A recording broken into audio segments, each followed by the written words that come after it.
the Honourable Mr. Justice Leslie Haynes, Chief Justice of Barbados, Professor R. Clive Landis, Principal and Pro-Vice Chancellor, the UWI Cave Hill Campus, His Excellency David Comichon, Ambassador of Barbados to CARICOM and to the Association of Caribbean States, Professor Winston Moore, Deputy Principal, UWI Cave Hill Campus, Captain the Reverend Roslyn V. Harper-Johnson, JP, Honorary Chaplain to the Caribbean Parliamentary Assembly, Deans and Heads of Department, the UWI Cave Hill Campus, Mr. A.J. Gordon, President, the Guild of Students, Cave Hill Campus, Mr. Joshua Harris, JP, Chapter President, UWISTAT, Vice Chancellor's Ambassadors Corps, Cave Hill Campus, members of the Caribbean Parliamentary Assembly, other members of the university community,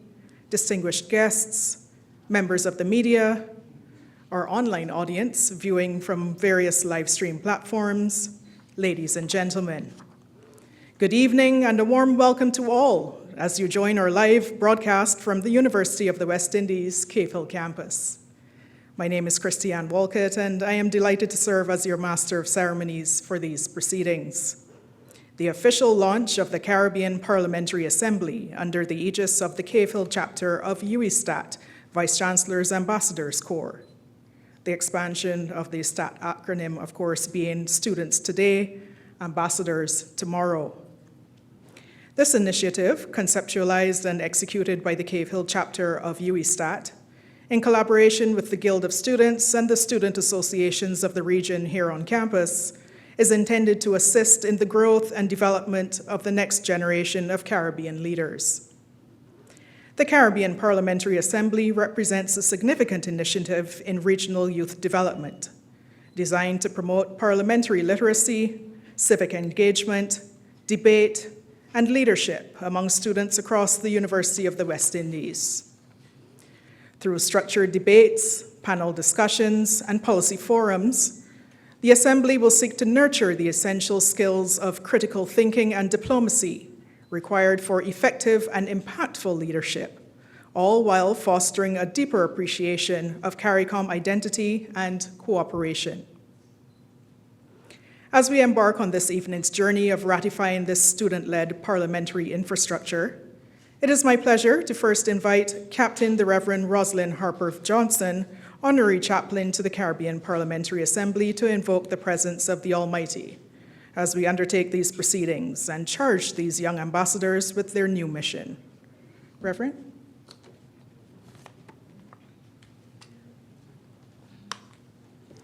Let us pray.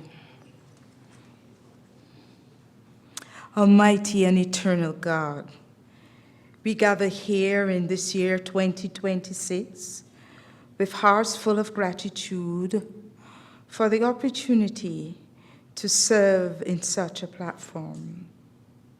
We thank you for these young men and women who offer themselves in such a way to lead themselves along with their peers in the things that will strengthen the bonds of islands and prepare our young people for leadership in the future. We ask your divine blessing upon this assembly, and may all their deliberations and all their participation with others be fruitful. Grant to those who are partnering with them the spirit of wisdom and discernment and integrity as they help them to tackle the challenges that face our nations.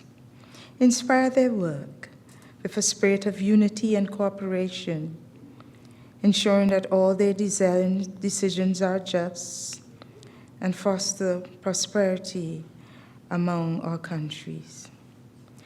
We give you thanks then, Lord, and we dedicate the proceedings of this evening to you, trusting in your guidance for a productive and successful session. Amen.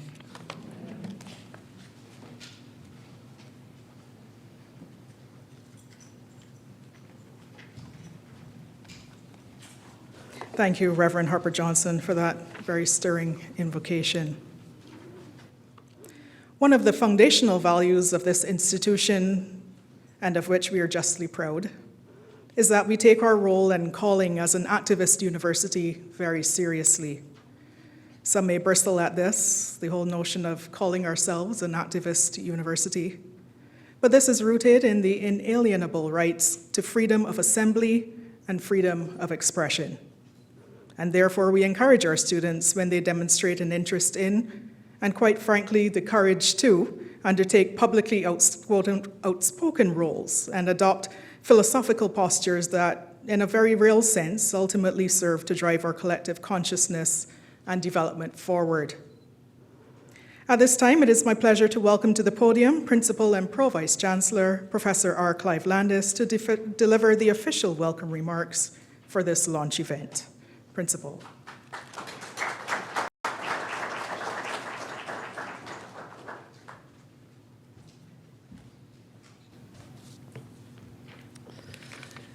Master of Ceremonies, Christiane Walcott, Chief Justice of Barbados, Ambassador of Barbados to CARICOM, distinguished ladies and gentlemen, what a pleasure it is for me to be able to offer welcome remarks to today's Caribbean Parliamentary Assembly. The first thing to state is that UWISTAT, the Ambassador Corps, is actually a regional undertaking, and it falls under the Office of the Vice Chancellor. So the Vice Chancellor has expressed his regrets that he could not be here in person, and he has asked me to welcome everyone on his behalf. When President Harris, the president of the CAFIL chapter of UWISTAT, approached me in October with this proposal, I thought, wow, this is a very ambitious proposal, A, and we have slightly curbed some of his ambitions. But B, I thought, what a great proposal. You know, something really big thinking and it's hitting all the right points for this university. So, first of all, the ambition was regional, which is as it should be, because UWISTAT is a regional entity. So it is not the Barbados Parliamentary Assembly, it's the Caribbean Parliamentary Assembly. And I look forward to all of the participation from all of the island associations, the island student associations, which are very dear to my heart, not only because they have all the best food when they have their meetings, but it's that regional unity which I think makes this university very distinctive. And you know, we do perform exit interviews on a proportion of our students, and we ask them, you know, what did you like and what did you not like at the university? And the one thing they all say that they liked is they liked the fact that this was, in some ways, the first time that they could really meet and interact with a cross-section of students from across the Caribbean. So UWI, as a regional body vested in CARICOM, is fully aligned with the ambitions of the Caribbean Parliamentary Assembly. The second point to note is that as a public CARICOM-based institution, a public university, our mission is very much aligned with CARICOM and indeed with our host government of Barbados, which is a developmental mission.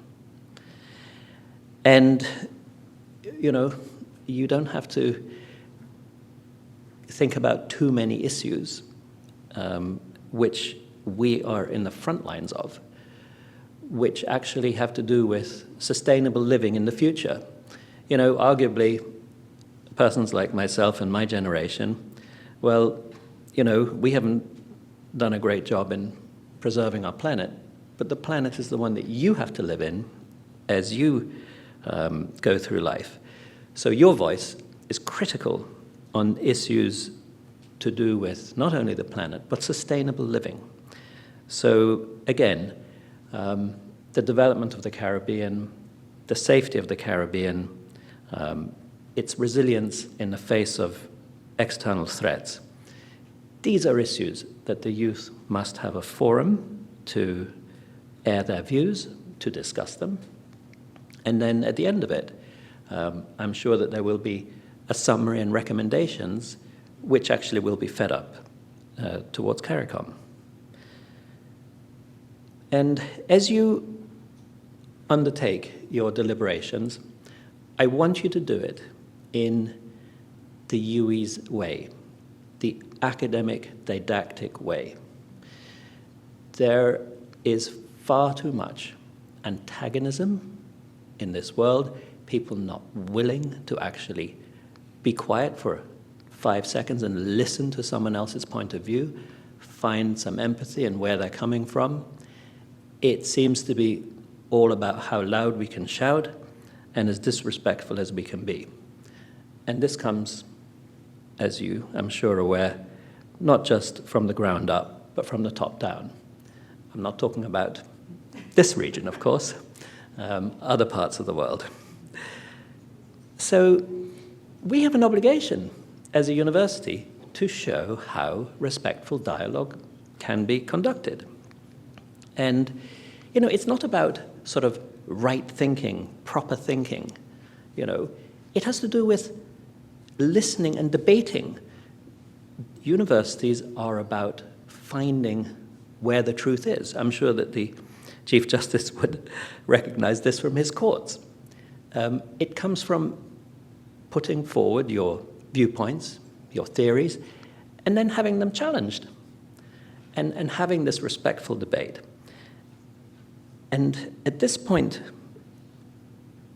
in our existence, a fundamental freedom which is not spoken about a lot, but I think is in great danger of being eroded. So I have written before that there are 3 fundamental freedoms that you must have. You must have the freedom from bondage of any kind. And our history in the Caribbean, that's a history where people have been bonded, enslaved. You have to have bodily freedom and freedom from bondage. You have to have freedom of expression, and that includes freedom of expression at the ballot box.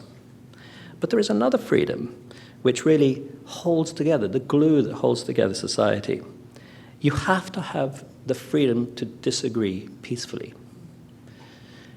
If you can't make yourself heard without being shouted down or being cancelled, then we are losing what makes us a society. And in our university, we have to give the example. I want us to create the biggest space between left-wing views and right-wing views so that we can show how it's done respectfully. Now, I normally use the example, I don't know if the Deputy Principal's here.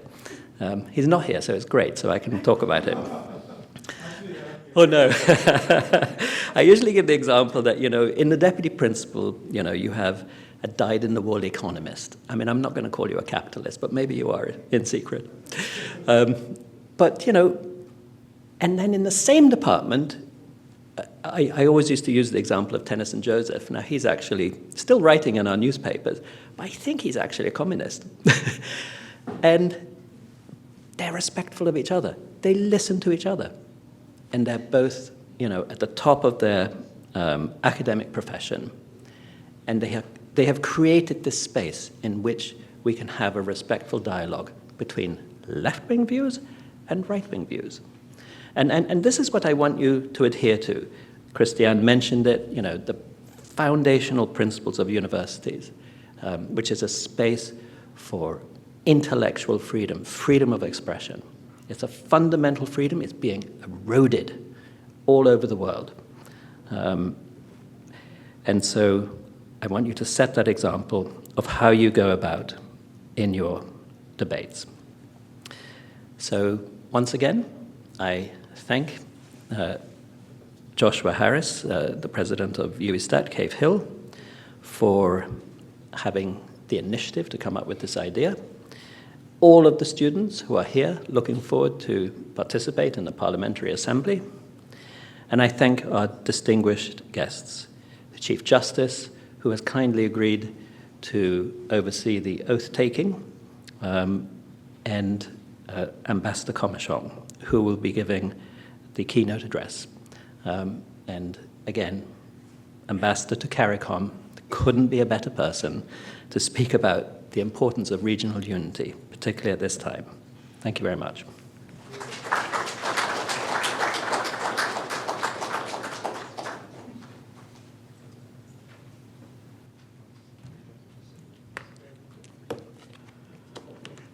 Thank you, Principal. A most motivational and inspirational set of remarks. At this point in the program, we'll have our first entertainment showcase. Jazaria Chandler is a Barbadian steel panist and a first-year student at the Barbados Community College, where she's pursuing a bachelor's degree in arts and entertainment management. Jazaria has always been passionate about music, and currently she plays for the Barbados Youth Steel Orchestra. And Jazaria, it goes without saying that we look forward to welcoming you at the Faculty of Culture, Creative and Performing Arts in the near future as you continue to hone your skills. Ladies and gentlemen, performing the David Rudder classic, High Mass, please welcome Jazaria Chandler and her steel pan.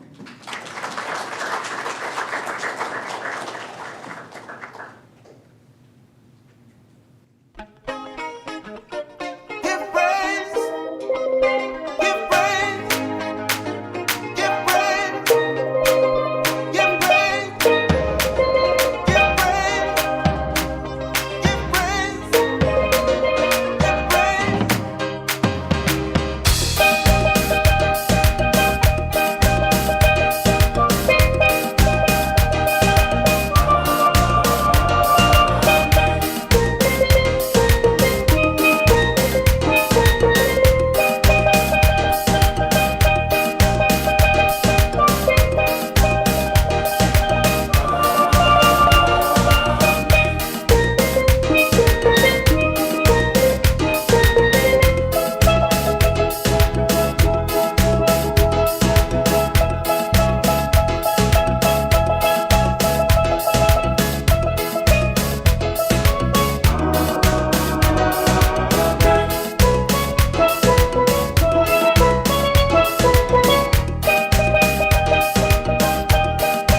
Thank you, Jazaria. Let's keep it going. Another round. Thank you. Bringing greetings next and presenting an overview of the vision of the Caribbean Parliamentary Assembly is Mr. Joshua Harris, the Cave Campus Chapter President of the UWISTAT Vice Chancellor's Ambassador Corps. Students today, alumni tomorrow. Joshua is passionate about climate action, youth development, economic justice, and empowering young people to be active architects of their societies. However, we will have the benefit of a more fulsome biography a bit later in the program. So, ladies and gentlemen, please welcome to the podium Mr. Joshua Harris, UWISTAT Chapter President.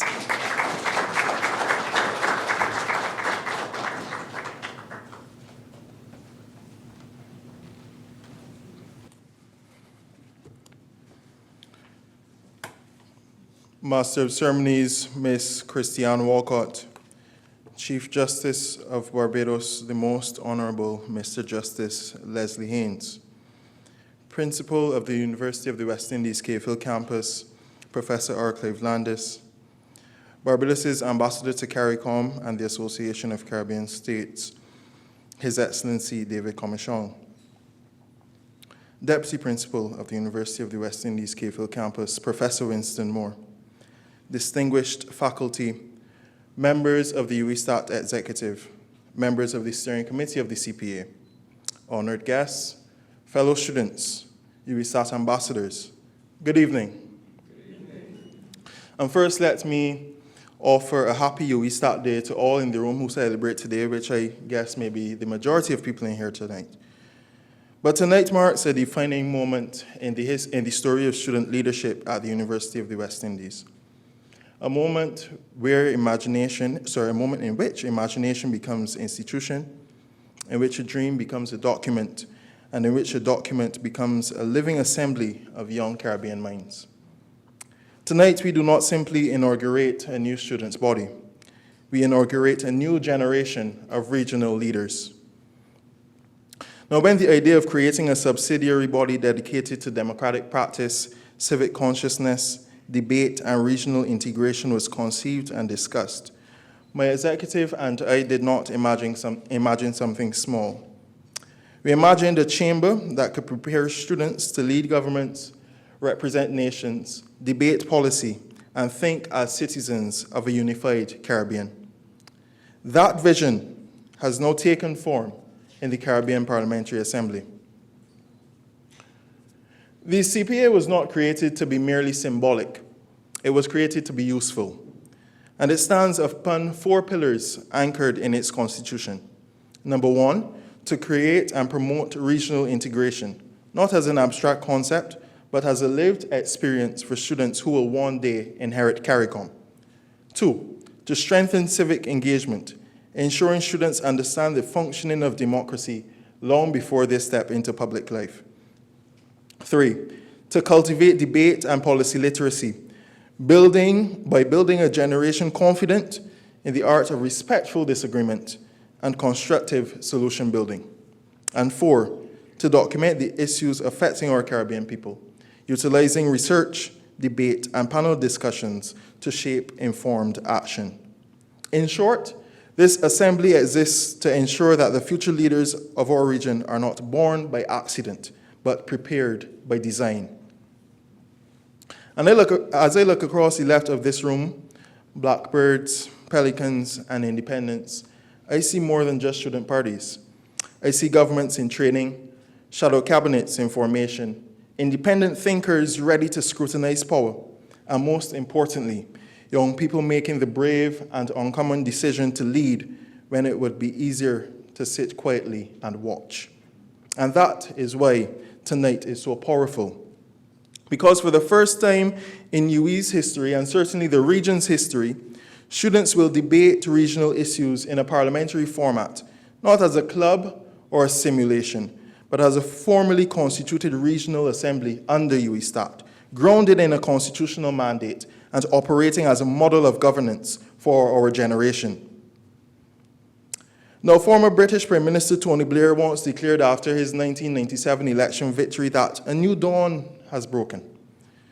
And tonight, for us here at Cave Hill, although it is night, a new dawn has indeed broken. A dawn in which student leadership is not confined to campus events, but reaches into the regional consciousness of our people. A dawn where young Caribbean citizens do not wait to inherit the future. They begin shaping it right here, right now. A dawn where student voices move from the periphery of decision-making to the center of deliberation. This assembly is our dawn, our beginning, our statement to the region that we are ready. And as Prime Minister-designate, I stand here humbled by the responsibility ahead. This assembly is training, not theater. It is preparation, not performance. Each secretary, each minister, each junior minister, and each representative carries a portfolio mirroring the regional needs and the machinery of government. These include CARICOM affairs, education, youth, energy and the environment, finance, health, international affairs, labor, technology and digital innovation, culture, arts and heritage, tourism and transportation, security and justice, and housing and infrastructure. Now, my fellow parliamentarians, when we debate, we are learning governance. When we research, we are learning accountability. And when we rise to speak, we are learning leadership. And this CPA creates the muscle memory of democracy. And muscle memory makes habits. Habits shape character, and character shapes nations. CARICOM needs innovators. It needs negotiators. It needs thinkers unafraid to confront climate change, inequality, migration, cultural erosion, food security, digital transformation, and the daunting complexities of a globalized world. It is where a student from St. Lucia learns to understand the concerns of students from Belize, Grenada, or Guyana, where a Barbadian learns to consider the perspective of a Trinidadian, where parties' positions are sharpened not by hostility, but by intellect. In this assembly, we will debate fiercely, but we will do so with respect. We will disagree passionately, but we remain united by our Caribbean identity. And we will challenge each other, but always in the pursuit of truth, fairness, and progress. Tonight, as we raise the mace and take our oaths, we commit to something larger than academic life.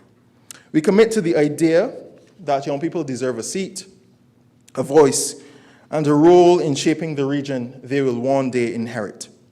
We commit to a Caribbean future where leadership is not a privilege of age, but a product of purpose.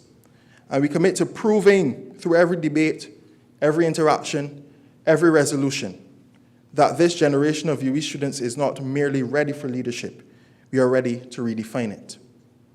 So to the members of the Assembly, lead with courage, debate with integrity, serve with humility, challenge each other, grow from each other, and never forget why we are here.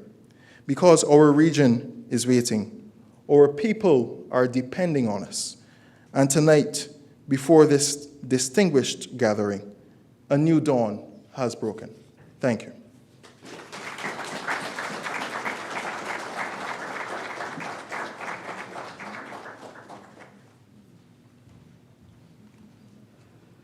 I think we can agree that this moment feels especially poignant, given that it is indeed election season in Barbados. Well done, Mr. President. Thank you so much for your remarks. Ladies and gentlemen, at this juncture, we begin the ceremonial installation process, which involves the raising of the mace and the oath-taking ceremony to follow. Now, at various intervals, you will see the Student Parliament rise and sit in accordance with various cues embedded within the process. Please note that the general audience is not expected to follow suit. You need only observe. Thank you very much. Before us lies the mace. The mace signifies a powerful symbol of authority in the House of Parliament, thus representing the connection between the administrative branch of government and the elected representatives. The mace is carried by the Marshal of Parliament before the Speaker of the House for the opening and closing of each parliamentary sitting. When the House is in session, the mace is placed in a cradle that sits atop a table in clear view of all members in the House of Parliament. The head of the mace is placed towards the government, which always sits to the right of the Speaker of the House. When the Speaker of the House is not in Parliament, the mace is removed from the cradle and placed on brackets at the lower level of the table. The established belief that the House of Parliament cannot conduct any business without the mace is not a foundational part of the laws of Barbados or Barbados's constitution. However, the symbolism of the mace is essential to the traditions of parliamentary procedures in Barbados and in some Caribbean countries. Thus, within the Caribbean Parliamentary Assembly, without the mace, the business of Parliament cannot be. And now a bit of background on the instrument itself. The mace being used by the Parliamentary Assembly this evening was created using the wood of the casuarina tree, also called the mile tree. The tree has an average lifespan of 35 to 90 years, and its hardness and low maintenance requirements make it an ideal choice for sustainable gardens and reforestation efforts. The wood of the casuarina tree is hard, dense, and durable. Historically, it has been used as timber for building materials, fence posts, and tool handles. Therefore, the mace, having been created using the wood of the casuarina tree, should have an average shelf life of 30+ years. The mace this evening was handcrafted by Dr. Paul A. Fort. The mace table and cradle were also created by Dr. Fort, using treated pine as the main structure and lower brackets for stability. The tabletop is created out of cedar wood because of its lightweight nature, thus limiting the overall weight of the table. The cradle, which sits at the top of the table, is made from PVC board, also because of its lightweight properties, along with its tenderness and cushioning effects. The loop side of black Velcro is used for additional cushioning on the cradle and the lower brackets. The table was primed using concrete primer because of its ability to penetrate and bond with the materials used. It was then sprayed with stone-finished paint. And I'm sure that there will be ample opportunity to examine the craftsmanship up close following our adjournment this evening. Marshall?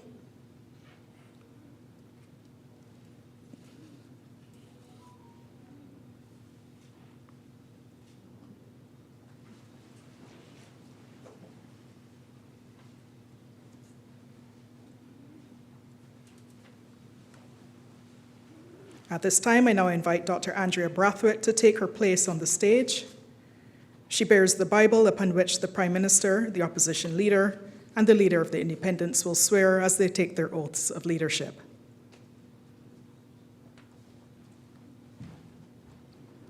Similarly, I invite the Honourable Mr. Justice Leslie Haynes, Chief Justice of Barbados, to take his place at the microphone on the stage. He shall administer the oaths of leadership.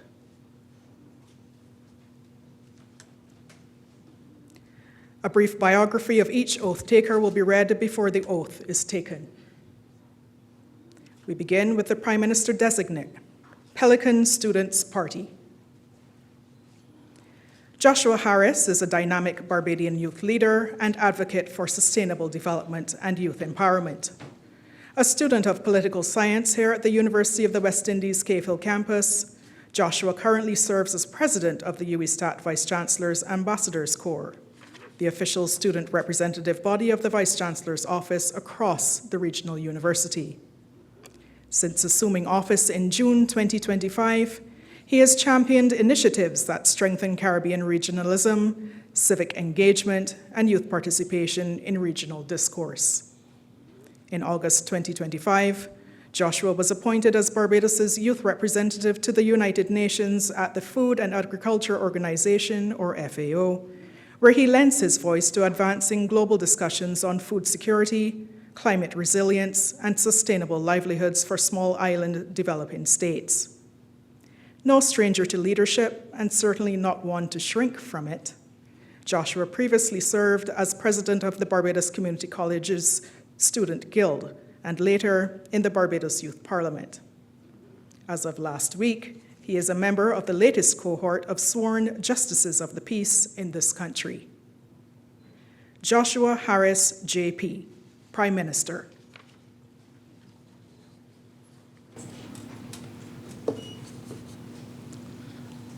Please repeat after me. I, Joshua Michael Kenneth O'Neill Harris, Joshua Michael Kenneth O'Neill Harris, do solemnly swear that I will faithfully serve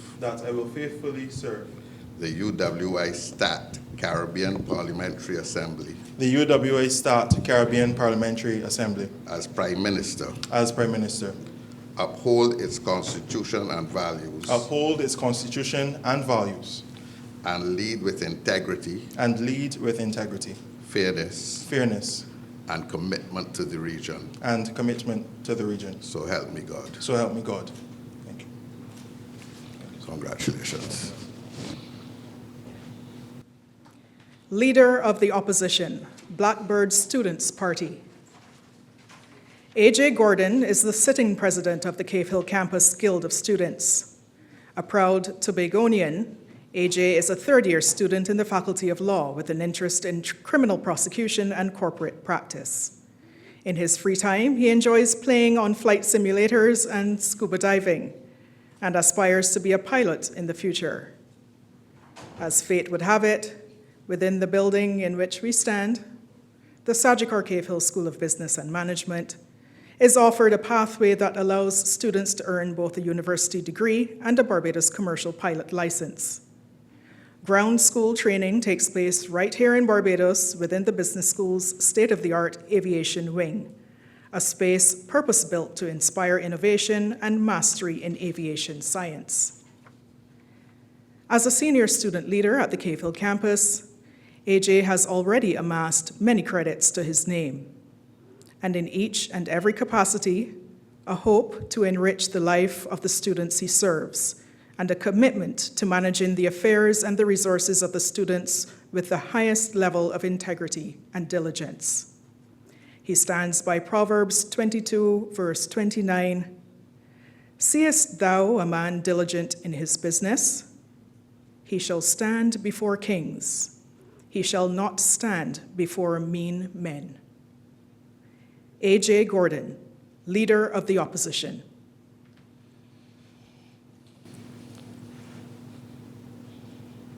Please repeat after me. I, A.J. Trevon Gordon, do solemnly swear that I will faithfully discharge the duties of Leader of the Opposition of the UWISTAT Caribbean Parliamentary Assembly, uphold the Constitution and promote accountability, good governance and integrity within the Assembly. So help me God. Congratulations.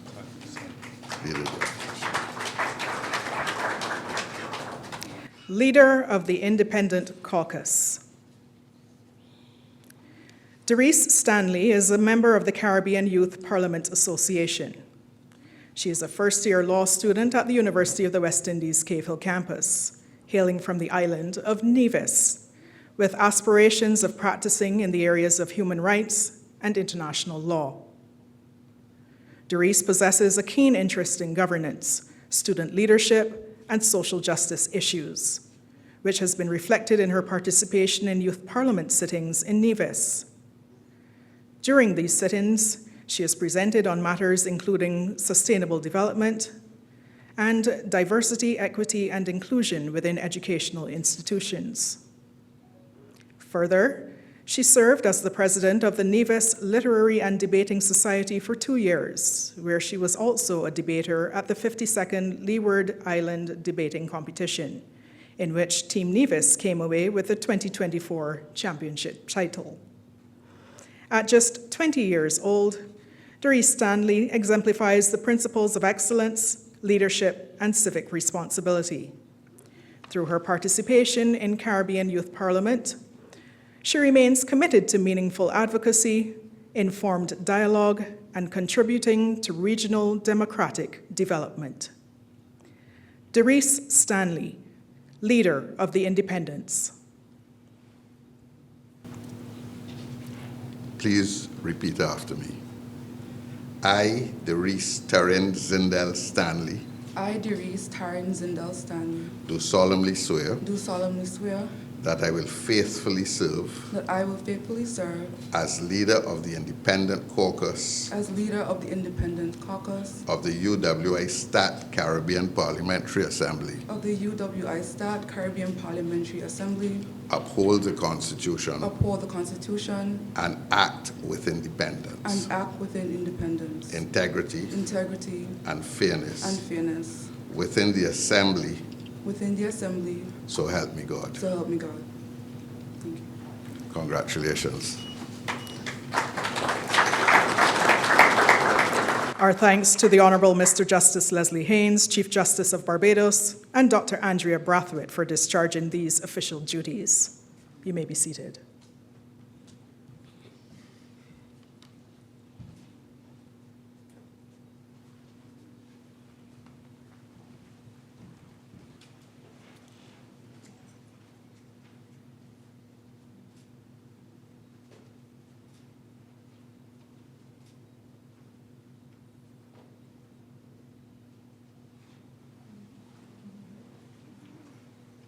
Ladies and gentlemen, at this time, we welcome Ms. Jazaria Chandler back to the stage for her second piece on the steel pan, performing another Caribbean classic, Bazo D by Alison Hines, who is herself an honorary graduate of 2023 of the Cave campus. Let us make Jazaria feel welcome once again. Yeah!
Another masterful performance, Jazaria. I'm sure everyone agrees.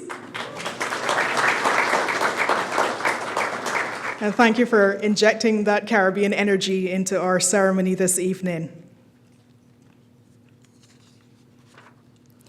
This now brings us to our feature address for the evening. As we heard, ladies and gentlemen, one of the overarching objectives of the Caribbean Parliamentary Assembly is to reflect and remain true to the kaleidoscope of thought and opinion that contends in a genuinely representative regional body like CARICOM, and much like the kaleidoscope of colors depicted in the flags of our member states. In a gathering such as this, His Excellency David Commichong, Ambassador of Barbados to CARICOM and to the Association of Caribbean States, is a man who really needs little introduction. David Commichong is a graduate of Harrison College, right here in Barbados, the UWI Cave Hill campus, and the Hugh Wooding Law School at the UWI St. Augustine campus in Trinidad and Tobago. He has been a practicing attorney at law since 1984. Mr. Commichong founded the Clement Payne Cultural Center, subsequently the Clement Payne Movement, in the inner city communities of Bridgetown in 1988, and led it on a highly successful crusade to secure implementation of a raft of progressive nationalist, socialist, and Pan-Africanist policies and measures. David Commichong is a former senator in the government of Barbados and is currently Barbados' ambassador to CARICOM and to the Association of Caribbean States. He is also a founder member of the Caribbean Pan-African Network, the Clement Payne Movement of Barbados, the Caribbean chapter of the International Network in Defense of Humanity, and the Global African Congress. He was also an architect and the first director of the Barbados government's Commission for Pan-African Affairs.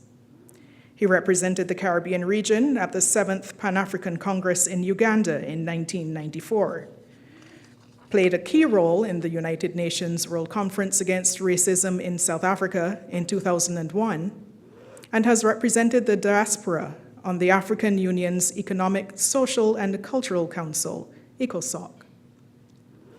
Since 2012, Mr. Commichong has served as a member of Barbados' National Task Force on Reparations.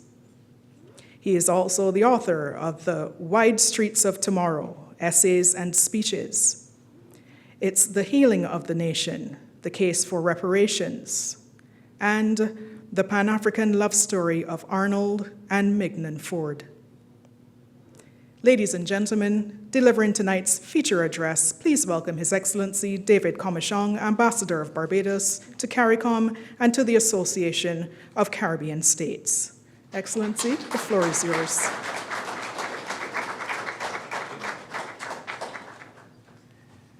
Thank you, Madam Master of Ceremonies, for that very gracious introduction.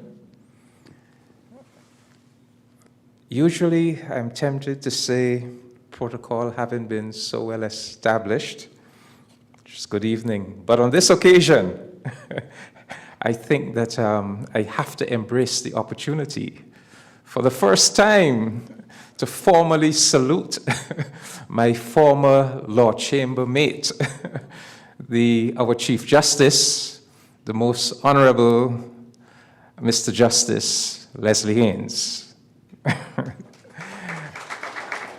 Also, Dr. R. Clive Landis, Pro-Vice Chancellor and Principal, the Prime Minister, Mr. Joshua Harris, the opposition leader of the Caribbean Parliamentary Assembly, and the leader of the Independents. Good evening, ladies and gentlemen, brothers and sisters, all.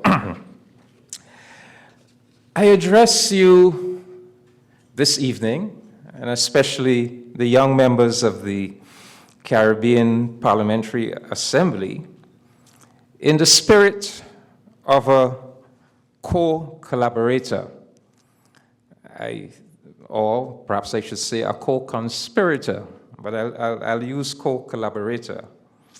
And with the sense that we are part of a brotherhood and sisterhood, people who are committed to this Caribbean integration project.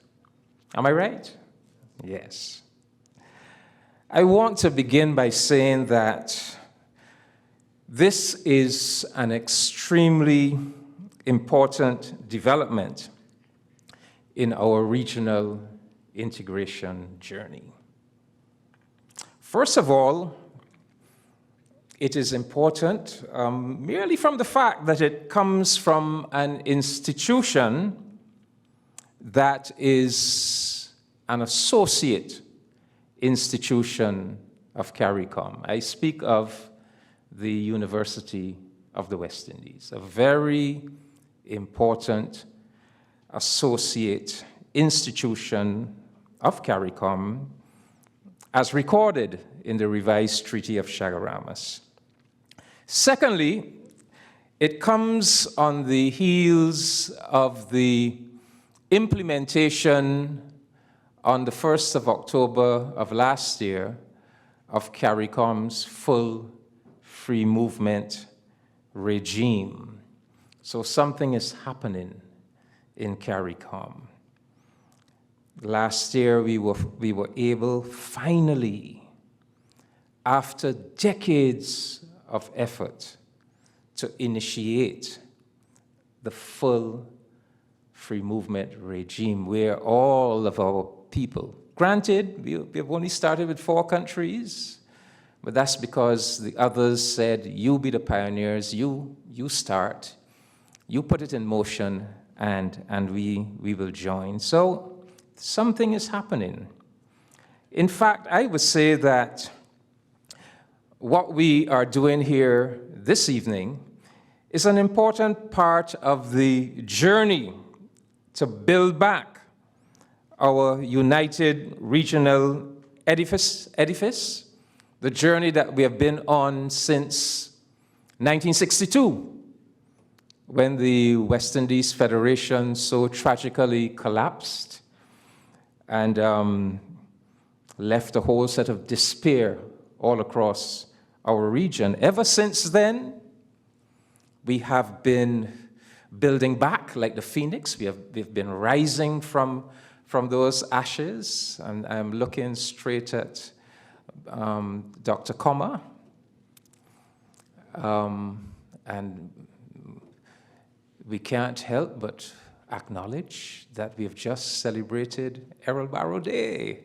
And of course, it was Mr. Barrow who basically commenced that process of building back our regional unity with the conceptualization and the launch of the Caribbean Free Trade Association, CARIFTA, conceptualized in 1965 and set in motion in 1968, and designed to evolve into what it became in 1973 with the Caribbean Community and Common Market, CARICOM,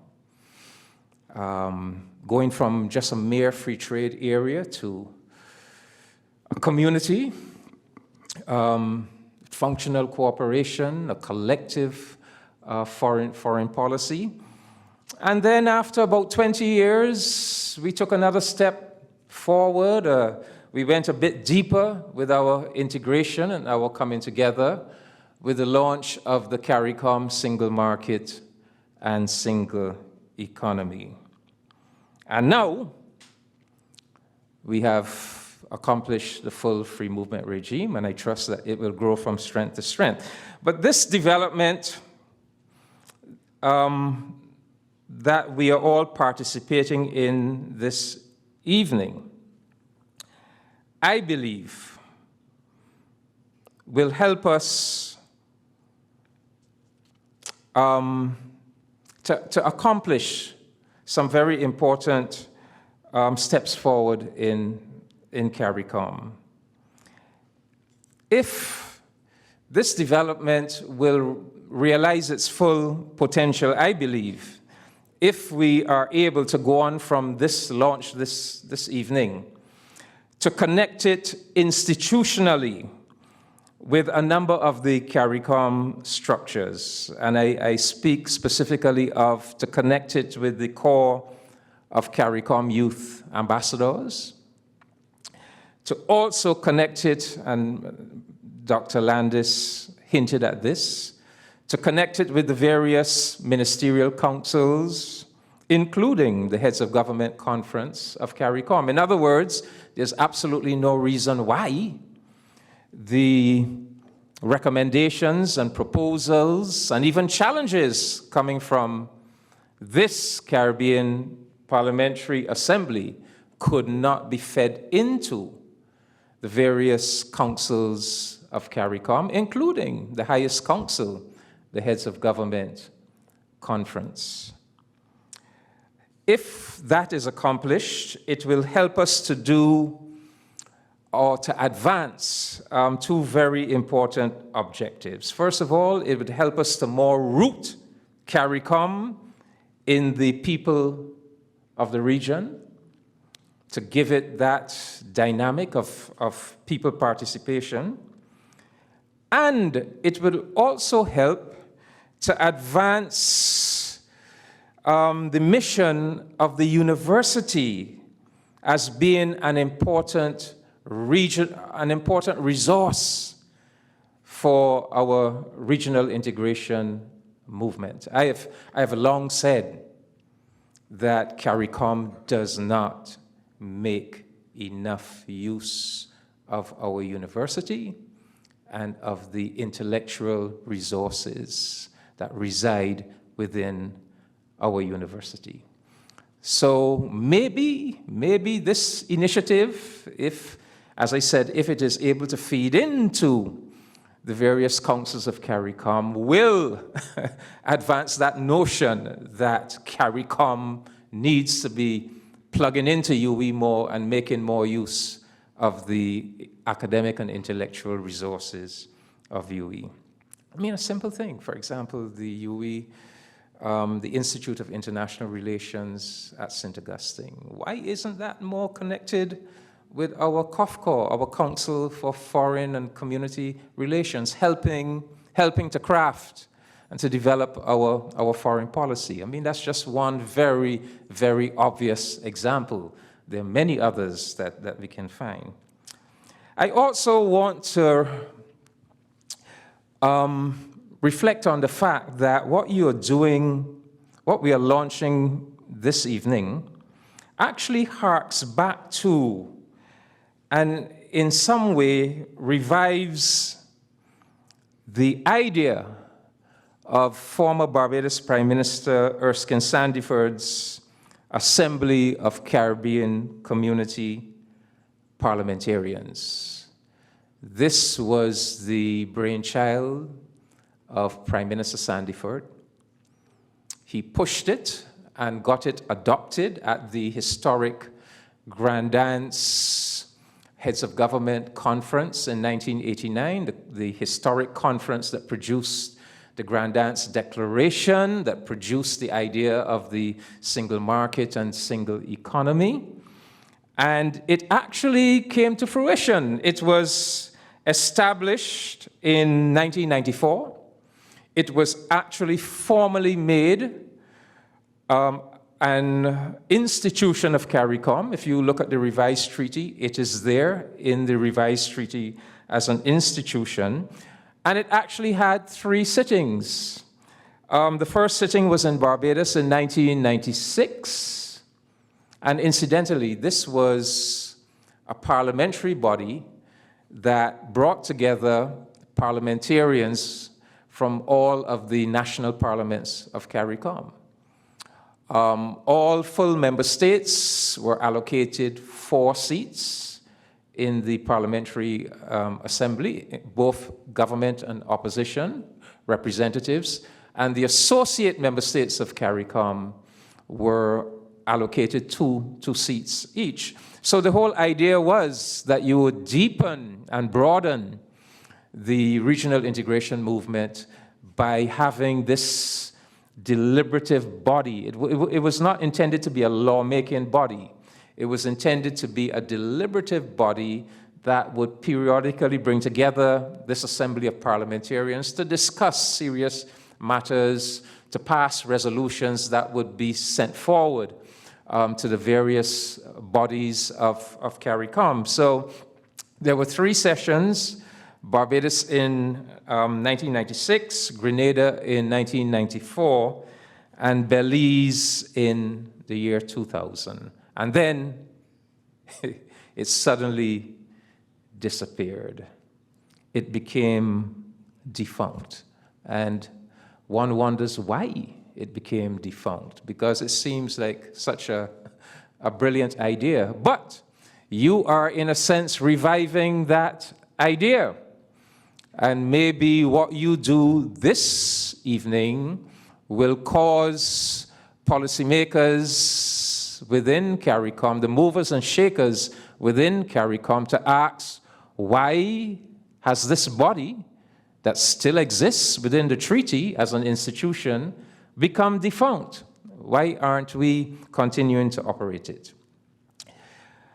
I also want to say that, speaking now to you as young people, that I am hopeful that this effort that you are making will hasten the process of leading to the admission of a representative regional youth institution or organization as an associate institution of CARICOM, so that the youth of our region get a seat at the discussion and decision-making tables.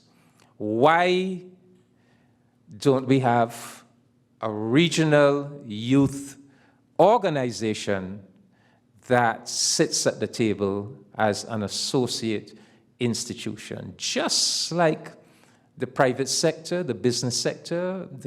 We have the CARICOM private sector organization that has been admitted as an associate institution. We have the labor movement, the Caribbean Congress of Labor that sits at the table. Why not the youth? Why not the youth?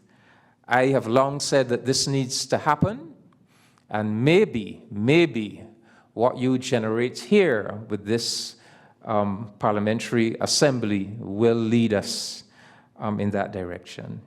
And I want to big up Barbados a little bit, that we have, all CARICOM countries, we have these CARICOM youth ambassadors. So each country appoints 2 youth ambassadors. So we have started to implement the practice of including our youth ambassadors on Barbados's official delegations to the Heads of Government Conference. So when the conference was held here in Barbados last year, our then youth ambassador, Ashley Lashley, was made an official part of the Barbados government delegation. And I'm hoping that we could really institutionalize that practice for Barbados, so that when we attend the highest level conference of CARICOM, we have at least one of our 2 youth ambassadors as an official member of the Barbados delegation. We like the idea of leading by example, because hopefully that is a practice that other member states could adopt as well. So, those are perhaps some of the obvious consequences or possible positive effects of what we are doing this evening. But I also want to say that this development is also coming at a time in the affairs of our region when we desperately need the special qualities, the special contributions that our youth are best equipped to bring to the table. Now, what do I mean by that? Well, this is how I expressed it in a fairly recent newspaper article, and I'm going to quote from that article. We must assure our youth that we need them to play certain critical roles in society, roles that they are best equipped to play. For example, inasmuch as the youth tend to be equipped with an innate and still uncorrupted sense of justice, they must be the idealists and moral champions of our society, the ones that we depend upon to point out to us when the emperor is naked. End of quote. And now more than ever, when we have a naked emperor strutting all across our region and telling us exactly what he is, what he represents, what ideas he represents, telling us, for example, that he doesn't recognize the concept of international law, that he is only restricted by his own morality, telling us that climate change is a hoax and pulling his country out of the Paris Agreement on climate change, telling us that he is reimposing the Monroe Doctrine, not just telling us, but writing it in black and white in a document called the National Security Strategy of the United States of America. And not just telling us that he's doing it, but actually showing us that he's serious by engaging in gunboat diplomacy, by sending that armada to blockade Venezuela, by invading Venezuela, killing over 100 people and kidnapping the president of Venezuela, by telling us that he intends to resume nuclear testing of nuclear weapons. And so, why I say the emperor's new, you know the story of the emperor's new clothes, right? Where this emperor who was so vain and put all this emphasis on having these resplendent clothes, and these two tricksters told the emperor that they will make him the most fabulous outfit. But it was so fabulous that people who are stupid or incompetent, it will be invisible to them. And so, of course, these two tricksters did not make any garment. The emperor was in fact naked, but everybody said, what a beautiful garment the emperor is wearing, because they didn't want to be considered stupid or incompetent. And there was the emperor parading down the street, totally naked, but everybody saying how wonderful he was dressed, until a little boy, a youth, an uncorrupted idealist, a youth, pointed at the emperor and said, he is naked. And then the whole thing collapsed. But the point I'm making is that we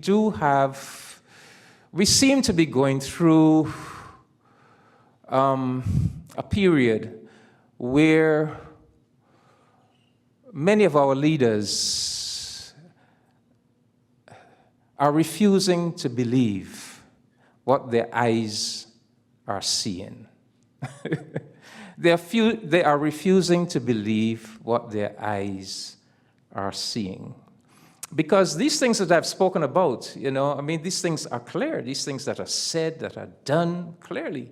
But many of our leaders seem to be engaging in wishful thinking, in hoping that it isn't really what it means, And that is where I'm saying young people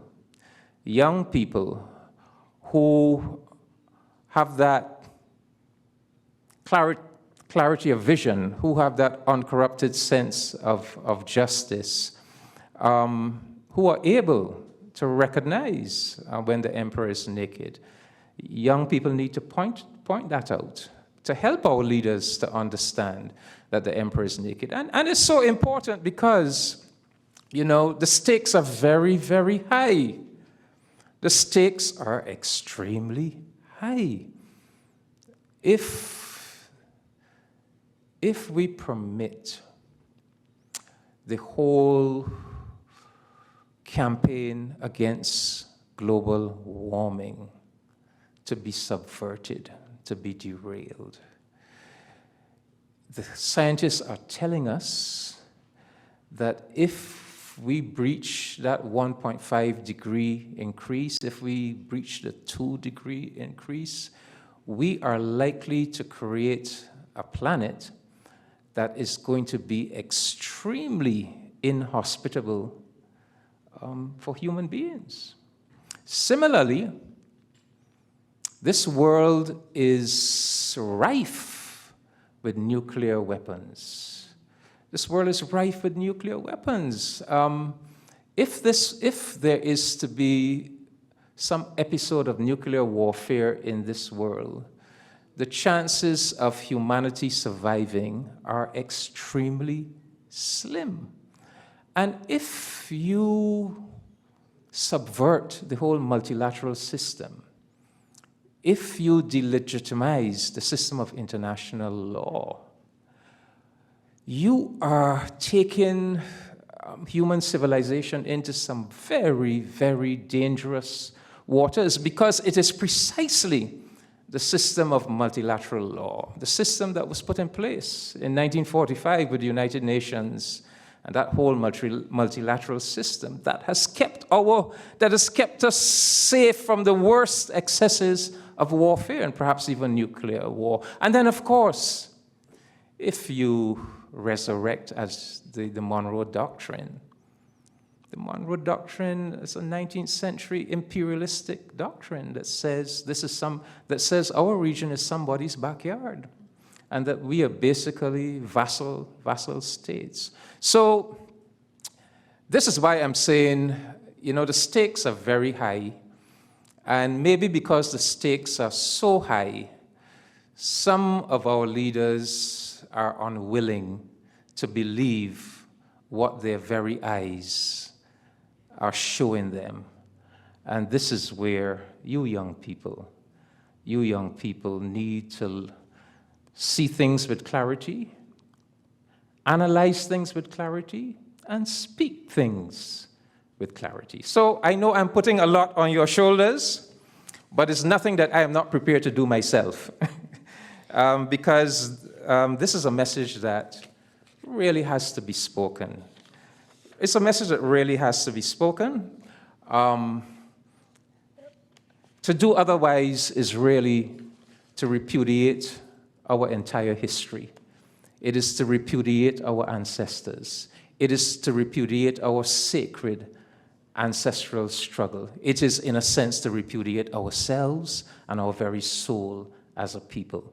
So, my young brothers and sisters, welcome to the trenches. You are welcome as a co-collaborator, a co-conspirator. We are going to work together. We are going to build this Caribbean civilization together. Thank you very much.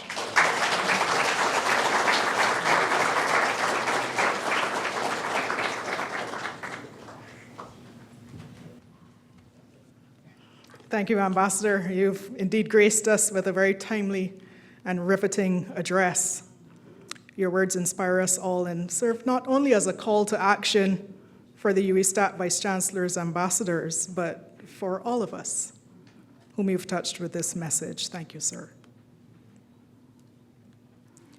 Ladies and gentlemen, before we bring down the curtain on tonight's proceedings, it is important to acknowledge that these events are never possible without a dedicated team working diligently behind the scenes to stand up all of these arrangements. The campus's event management team worked shoulder to shoulder with Mr. Harris and the extended UWISTAT chapter over the past several months to help them deliver the event that was envisioned. And Mr. Harris, you should be proud of your efforts, and I hope that all you intended has been achieved tonight. Moving the formal vote of thanks this evening is Guild President turned Opposition Leader, Mr. A.J. Gordon. Mr. Gordon, I invite you to return to the podium to do the honors.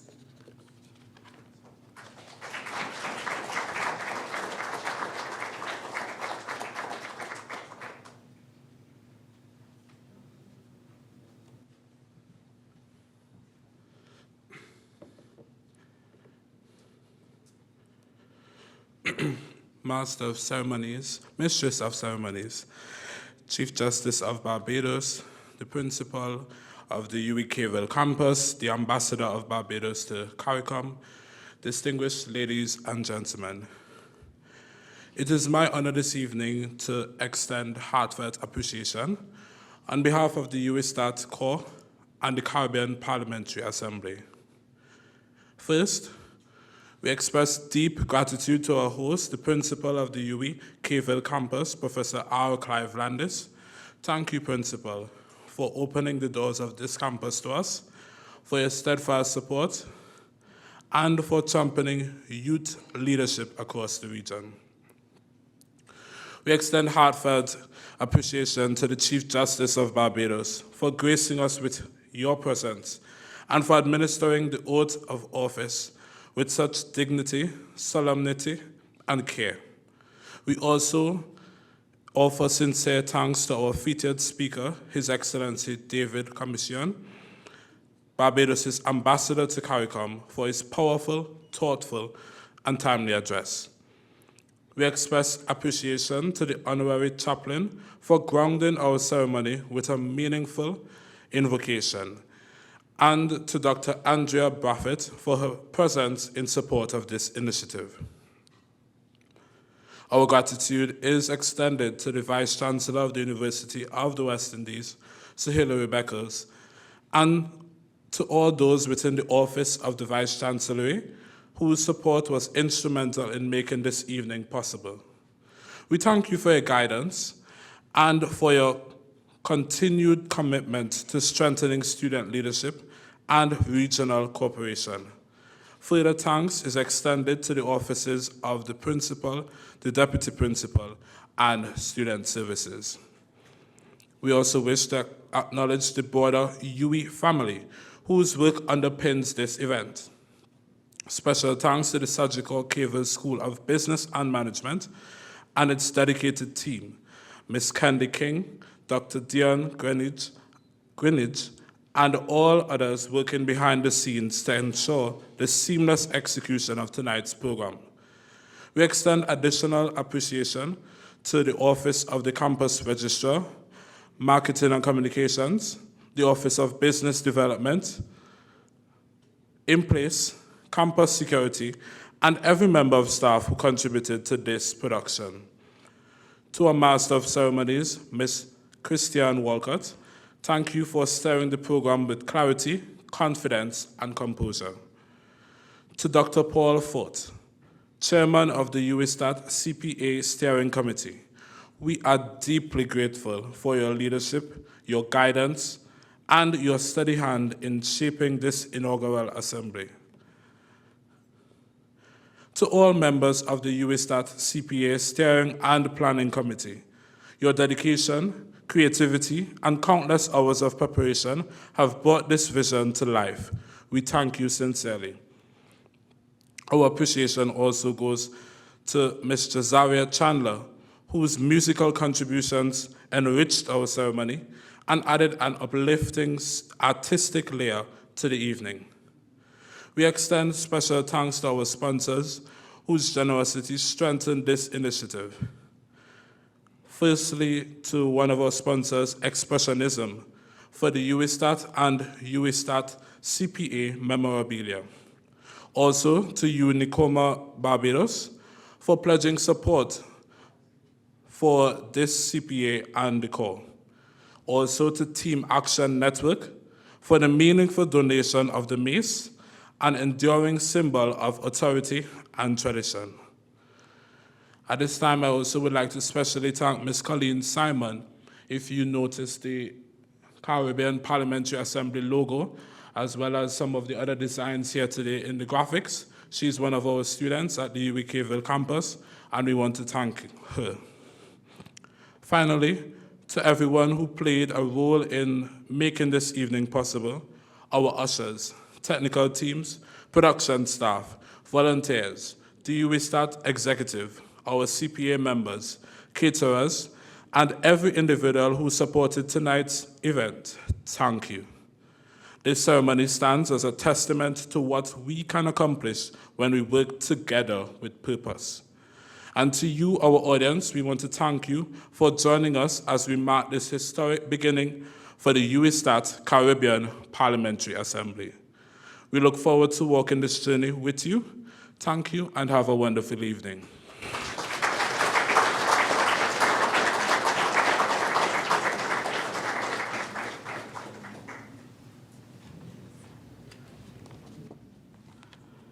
And thank you, Mr. Gordon, for your role in this evening's event.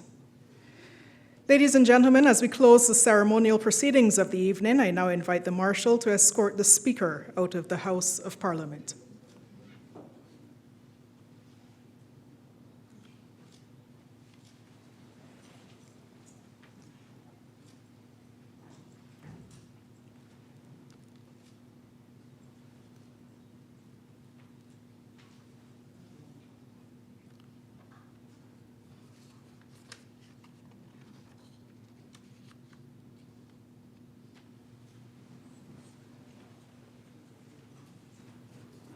As we heard at the top of the program, a critical mandate of the Caribbean Parliamentary Assembly is the staging of structured debates, panel discussions, and policy forums in the months to come. Prime Minister Harris informs us that the inaugural UWISTAT CPA debate will take place in April of this year, so please stay tuned for those forthcoming details once they're confirmed. And with that said, I believe we've now left nothing unsaid. Of course, we thank those viewers who joined us via our live stream platforms to witness this historic moment in the life of the Cave Hill chapter of the UWISTAT Vice-Chancellor's Ambassadors Corps as it launches its Caribbean Parliamentary Assembly. To the company that is with us in person, please do join us for our liquid refreshments that follow. I am Christiane Wolcott, and it has been my pleasure indeed to anchor these proceedings this evening. And so it's goodbye for now from the Cave Hill campus.